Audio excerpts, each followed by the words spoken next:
नमस्कार, मी Deepti Gharde. Mission Maharashtra news मध्ये आपले स्वागत आहे. विधानसभा निवडणुकीसाठी भारतीय जनता पार्टीने उमेदवारांची पहिली यादी रविवारी घोषित केली. यात पूर्व नागपूरचे आमदार कृष्णा खोपडे यांना चौथ्यांदा उमेदवारी जाहीर होताच सतरंजीपुरा चौक येथे त्यांच्या निवासस्थानी कार्यकर्ते व माध्यमांनी गर्दी केली. ढोलताशे, हारपुष्प, फटाके, मिठाईसह कार्यकर्ते आमदार कृष्णा खोपडे यांची वाट पाहत होते. पूर्व नागपुरात होत असलेल्या परिवर्तनामुळेच पक्षाने पुन्हा विश्वास टाकून मला उमेदवारी दिली असल्याचे सांगत आमदार कृष्णा खोपडे यांनी पंतप्रधान नरेंद्र मोदी, केंद्रीय गृहमंत्री अमित शाह, भाजपाध्यक्ष जे.पी. नड्डा यांच्यासह पक्ष नेतृत्वाचे आभार मानले. आमच्या नेतृत्वाने चौथ्यांदा पूर्व नागपूरमधून विधानसभेची उमेदवारी दिली आहे. मी आमचे नेते नितीनजी गडकरी आणि महाराष्ट्राचे उपमुख्यमंत्री देवेंद्र फडणवीस साहेब, महाराष्ट्र भाजपचे अध्यक्ष चंद्रशेखर बावनकुळे यांच्या मनापासून मी आभार मानतो आणि अभिनंदन करतो. पूर्व नागपूर हा 10 वर्ष पहिले कसा होता आणि 10 वर्षाच्या नंतर पूर्व नागपूर कसा आहे आणि जनतेला बी माहीत आहे. सगळ्या आमच्या प्रमुख कार्यकर्त्यांनी बी खूप मेहनत घेतली आणि म्हणून आपला हा पूर्व नागपूर आज विकासाच्या मार्गावर फार मोठ्या प्रमाणात विकासाच्या मॉडेल म्हणून पूर्व नागपूर ठरला आहे. आणि म्हणून पक्षाच्या नेतृत्वाने घेतलेला निर्णय आणि जनतेचा आशीर्वाद आमच्या सगळ्यावर आहे आणि निश्चित स्वरूपात आम्ही चौथ्यांदा भी भाजपा झंडा काढू. विपक्ष के लोगों ने इतने साल राज करने के बाद उनकी योजना लाए, जरा उन्होंने वो तो बताना चाहिए. पुराना रिकॉर्ड छोड़ो, 2009 से लेकर तो 2014 तक का उनकी सरकार थी. बीच में 2.5 साल उद्धव ठाकरे के नेतृत्व में सरकार थी और एक भी प्रोजेक्ट, एक भी ऐसी योजना तुम बताओ कि जो ये उन्होंने जनता के हित में लाया होगा. एखादा प्रोजेक्ट लाया होगा. जो कभी काम ही नहीं करते वही ज़्यादा बड़बड़ करते हैं. और इसलिए महाराष्ट्र के मुख्यमंत्री एकनाथरावजी शिंदे, देवेंद्रजी फडणवीस और अजीत दादा पवार ने अपने बहनाओं को कुछ तो भी सहकार्य करना और इसलिए ये लाड़की बहन योजना के साथ साथ अनेक प्रकार का योजना भी महाराष्ट्र के अंदर लागू किया. अब कांग्रेस के पेट में दुखने लगा है कि लाड़की बहन योजना की वजह से कहीं हमारी दुकानदारी तो बंद नहीं होंगी और इसलिए उनके पेट में दुखने लगा है. और उन्होंने विधानसभा में भी उसका विरोध किया. हाई कोर्ट भी गए, हाई कोर्ट ने भी उनको वहाँ से उनकी पिटीशन खारिज किया. अभी जनता में जाके बोल रहे हैं कि हमारी सरकार अगर आ गई तो हम ये लाडली योजना बंद करेंगे.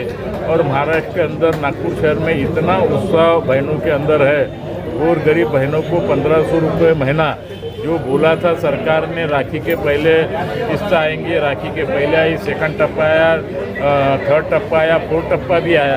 यानी बहनों के इसमें नवंबर का एडवांस भी के रूप में अभी तक उनको 7,500 रुपये मिले और बहना बड़ी खुश है. और निश्चित रूप से मैं बताता हूँ कि ये कांग्रेस वालों की दुकानदारी विधानसभा में बढ़ सकती है. आपने देखा होगा कि 2014 में केंद्र में मोदी जी की सरकार आई और राज्य के अंदर देवेंद्र फडणवीस जी के नेतृत्व में सरकार आने के बाद केंद्र और राज्य ने इतने बड़े पैमाने पर प्रोजेक्ट किए, इतने बड़े पैमाने पर गडकरी साहब के माध्यम से पूरे देश के अंदर रास्तों का जाल बिछा. तो क्या ये रोजगार की संधि नहीं है? अनेक प्रकार के प्रोजेक्ट आते तो वहाँ रोजगार नहीं मिलता. अब इन्होंने कभी कुछ किया ही नहीं है. ये आरोप प्रत्यारोप के सिवा कुछ कर ही नहीं सकते. 9 बजे हो गया तो उनका टप्पर चालू होता है, लेकिन उन्होंने अभी तक क्या किया इसका उदाहरण वो एक भी नहीं दे सकते. इसलिए वो बेगैर आरोप लगाने का काम करते. उनको जनता निश्चित जनता के पूर्व नागपुर ये विकास का मॉडल के रूप में आज लोग देख रहे हैं.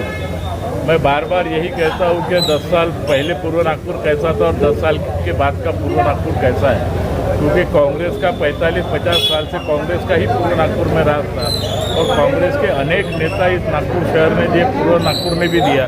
25 साल आमदार थे, कैबिनेट मंत्री के रूप में 13-14 साल उन्होंने बिताए, लेकिन पूर्व नागपुर को उन्होंने अंधकार में छोड़ा था. और इसलिए कांग्रेस की यह परंपरा है कि मत लो, सत्ता हासिल करो, लेकिन विकास के काम में वो जीरो रहती. और इसीलिए हम लोगों ने जो लगातार क्योंकि 14 से लेकर 19 तक का और ये हमारे 2 साल 7 साल के अंदर नागपुर शहर का भी चित्र बदला है और पूर्व नागपुर का भी विकास के माध्यम से चित्र बदला है। जब हम 7 साल में बदल सकते हैं तो उन्होंने 50 साल में क्या किया वो तो उन्होंने बताना चाहिए।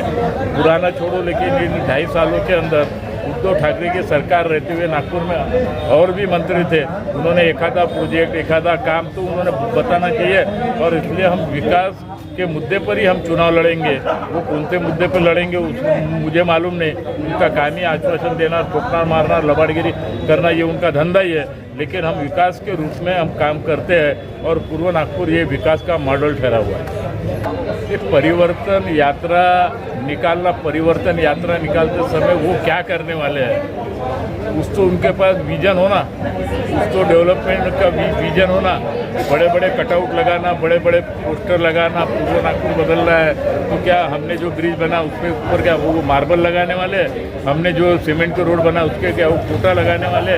उन्होंने कुछ तो भी अपना विजन तो रखना चाहिए। उनके नेता, जिन नेताओं के भरोसे वो राजकारण करते, उन नेताओं ने तो 25 साल पूर्व नागपुर को धोखा दिया। तो वो क्या उनकी यात्रा हुई, हम उनका स्वागत करते हैं, लेकिन विकास का विजन उनके पास क्या है वो उन्होंने सामने रखना चाहिए।